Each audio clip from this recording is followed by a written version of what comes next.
Baiklah, kita masuk kepada materi selanjutnya, yaitu tentang kas dan setara kas. Yang pertanyaannya, buatlah rekonsiliasi saldo bank dan saldo buku untuk mencari saldo cash in bank yang benar per tanggal 31 Juni 2012.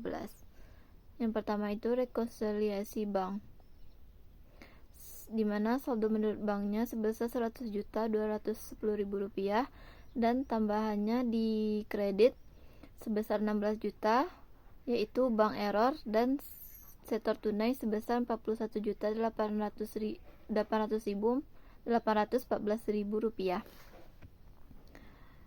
dan ditotalkan 16 juta dan Rp41.814.000 ini menjadi Rp57.814.000.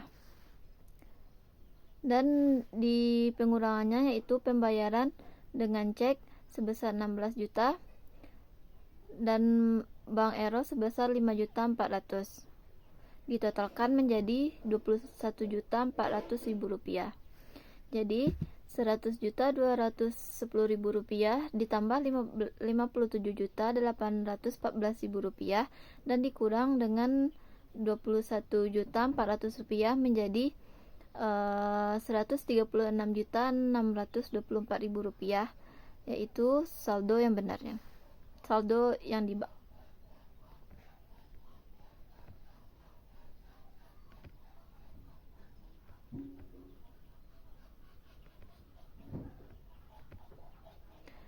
Selanjutnya kita masuk kepada saldo menurun perusahaan sebesar Rp108.020.000, di mana penambahannya yaitu wesel dan bunga di debit sebesar 94 juta 4. Selanjutnya kita masuk kepada saldo menurut perusahaan, yaitu sebesar Rp108.20 di kredit, dan penambahannya di wesel dan bunga sebesar Rp96.004 di debit, dan pendapatan bunga sebesar Rp3.600.000 di debit, ditotalkan menjadi Rp99.604.000 di kredit. Dan pengurangannya, pembayaran utang sebesar 48 juta, setoran cek sebesar 20 juta, biaya penghasilan bank sebesar 400.000, buku ero sebesar 1.800.000, dan perubahan layanan bank sebesar 800.000, ditotalkan menjadi 71 juta. Dan saldo yang benarnya yaitu Rp108.20 juta Rp20 ditambah Rp99.604.000 ditambah 71 juta, hasilnya yaitu Rp136.624.000. Selanjutnya kita masuk ke jurnal koreksinya. Yang pertama itu jurnalnya akun hutang di debit sebesar 48 juta dan kas di kredit sebesar 48 juta. Jurnal selanjutnya yaitu piutang usaha sebesar 20 juta di debit dan kas 20 juta di kredit. Selanjutnya kas Rp95.604.000 di debit dan biaya lain-lainnya 400.000 di debit. Wesel tagihannya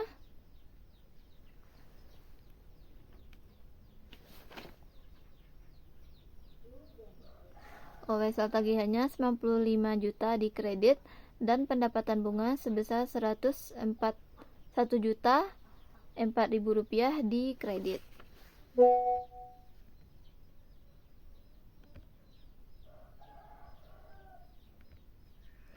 Jurnal selanjutnya yaitu piutang usaha 1.800.000 di debit dan kas 1.800.000 di kredit. Selanjutnya biaya lain-lainnya 800.000 di debit dan kas di kredit sebesar 800.000 juga. Dan jurnal terakhirnya kas di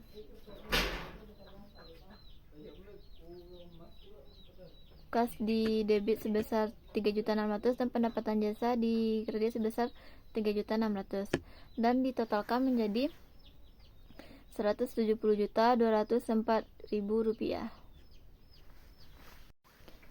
Selanjutnya, soal yang kedua, yaitu jelaskan perbedaan pengakuan kas dan setara kas menurut akuntansi dan perpajakan. Dalam akuntansi, kas diakui sebagai seluruh uang tunai yang dimiliki perusahaan, baik yang berada di tangan maupun di bank, termasuk cek, giro, dan saldo rekening yang dapat digunakan kapan saja. Selain itu, akuntansi juga mengenal konsep setara kas, yaitu investasi jangka sangat pendek dengan jatuh tempo 3 bulan atau kurang, sangat liquid dan memiliki risiko perubahan nilai yang tidak signifikan. Contohnya, setara kas menurut akuntansi adalah deposito jangka pendek, sertifikat Bank Indonesia, atau instrumen pasar uang lain yang mudah dikonversikan menjadi kas. Tujuan akuntansi dalam mengakui kas dan setara kas yaitu untuk menampilkan posisi likuiditas perusahaan secara wajar dalam laporan posisi keuangan dan laporan arus kas. Sementara itu, dalam perpajakan, pengakuan kas tidak dibedakan secara khusus seperti dalam akuntansi. Perpajakan menilai kas sebagai seluruh penerimaan yang benar-benar diterima oleh perusahaan, terutama untuk menentukan penghasilan kena pajak dan transaksi yang dikenakan pajak final. Perpajakan tidak mengenal istilah setara kas, seperti PSAK. Instrumen yang dalam akuntansi dikategorikan sebagai setara kas seperti deposito atau surat berharga jangka pendek dalam perpajakan diperlakukan sebagai objek pajak atas penghasilan yang dihasilkannya, khususnya bunga deposito dan bunga deposito, tabungan, dan jasa giro dikenakan PPh final sebesar 20% dan menjadi fokus utama dalam aspek perpajakan, bukan nilai instrumennya. Dengan demikian, perbedaan utama antara akuntansi dan perpajakan yaitu akuntansi memisahkan kas dan setara kas dengan tujuan pelaporan keuangan dan analisis likuiditas, sedangkan perpajakan lebih menekankan penerimaan kas dan pengenaan pajak atas penghasilan seperti bunga tanpa membuat kategori khusus seperti setara kas. Selanjutnya kita masuk kepada soal yang ketiga, yaitu jelaskan pengenaan pajak atas bunga deposito atau tabungan dan jasa giro. Pengenaan pajak atas bunga deposito, tabungan, dan giro jasa diatur dalam PPh final pasal 4 ayat 2, yaitu setiap bunga yang diterima dari deposito berjangka, tabungan bank maupun jasa giro merupakan objek pajak penghasilan final dengan tarif 20% dari jumlah bruto bunga. Pajak ini bersifat final, artinya pajak yang telah dipotong oleh bank tidak dapat dikreditkan atau dikurangkan lagi dalam perhitungan PPh tahunan. Pemotongan dilakukan secara langsung oleh bank pada saat bunga dibayarkan atau dikreditkan ke rekening nasabah, sehingga nasabah menerima bunga bersih setelah pajak. Untuk deposito atau tabungan dalam valuta asing, perhitungan pajak tetap didasarkan pada nilai bruto bunga, meskipun pencatatan saldo menggunakan kurs yang berlaku. Pengecualian diberikan bagi nasabah tertentu seperti pemerintah atau dana pensiun yang memenuhi syarat.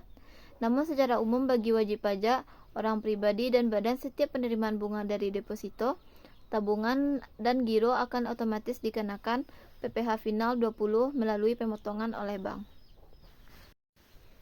Pada soal selanjutnya, yaitu nomor 4, kita diminta untuk membuat jurnal yang berkaitan dengan transaksi di atas. Jurnal pertama yaitu tanggal 1 Juni 2017, yaitu di mana di debitnya ada kas kecil sebesar 5.500.000 dan di kreditnya kas sebesar 5.500.000. Selanjutnya tanggal 2 Juni 2017. Di debitnya itu ada perlengkapan kantor sebesar 500.000 dan kas di kredit sebesar 500.000.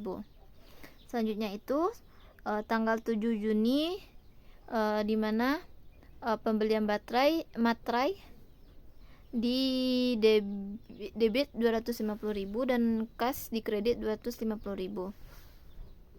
Selanjutnya tanggal 13 Juni.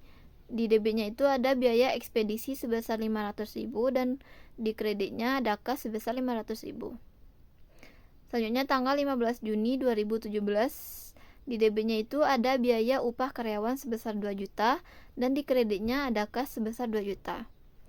Selanjutnya tanggal 20 Juni 2017 ada biaya bensin dan parkir sebesar 300.000 di debit dan kas di kredit sebesar 350.000.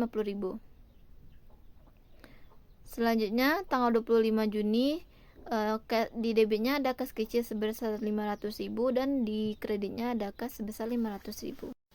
Selanjutnya untuk soal nomor 5, kita diminta untuk membuat rekonsiliasi bank dan beserta jurnal yang dibutuhkannya.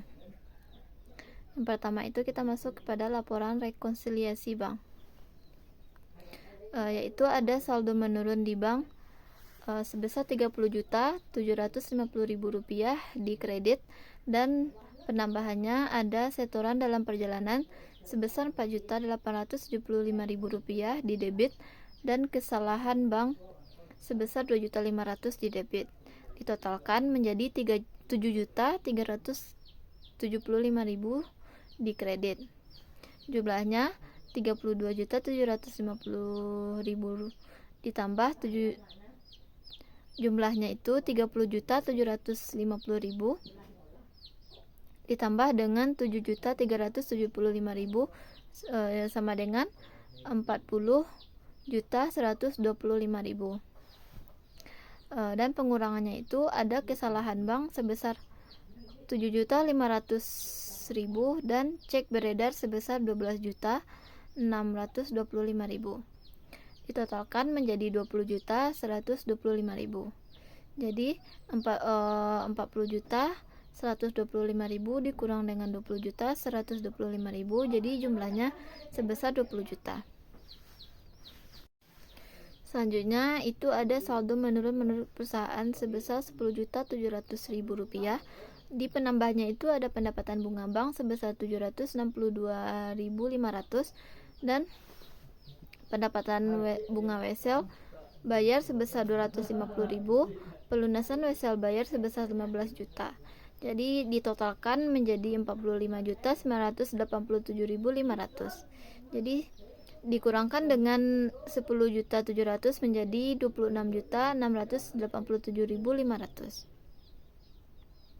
Di pengurangannya itu ada kesalahan bank sebesar 1.512.500 rupiah dan beban administrasi rekening sebesar 125.000, beban administrasi perusahaan wesel bayar sebesar 50.000 dan cek kosong sebesar 5 juta. Ditotalkan menjadi 6.687.500. Dikurangkan dengan 26.687.500 menjadi 20 juta. Saldo penyesuaiannya.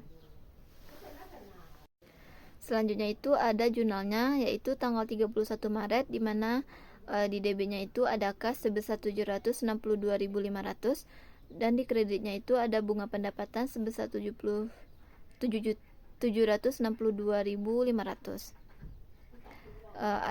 Dan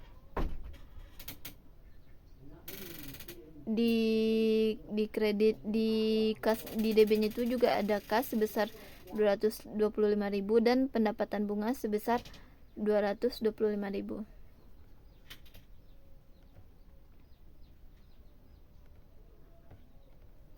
Selanjutnya itu ada tanggal 31 Maret di mana jurnalnya ada di debit itu ada utang wesel sebesar 15 juta dan di kredit ada pendapatan bank sebesar 15 juta.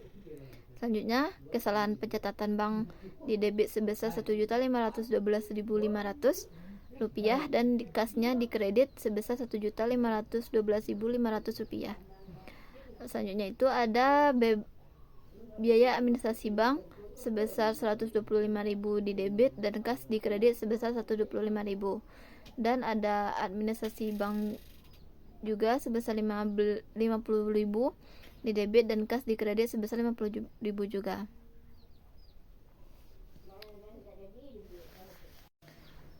Selanjutnya itu ada kerugian piutang sebesar 5 juta di debit dan piutang usaha sebesar 5 juta di. Sekian pertanyaan yang dapat saya jawab. Terima kasih. Assalamualaikum warahmatullahi wabarakatuh.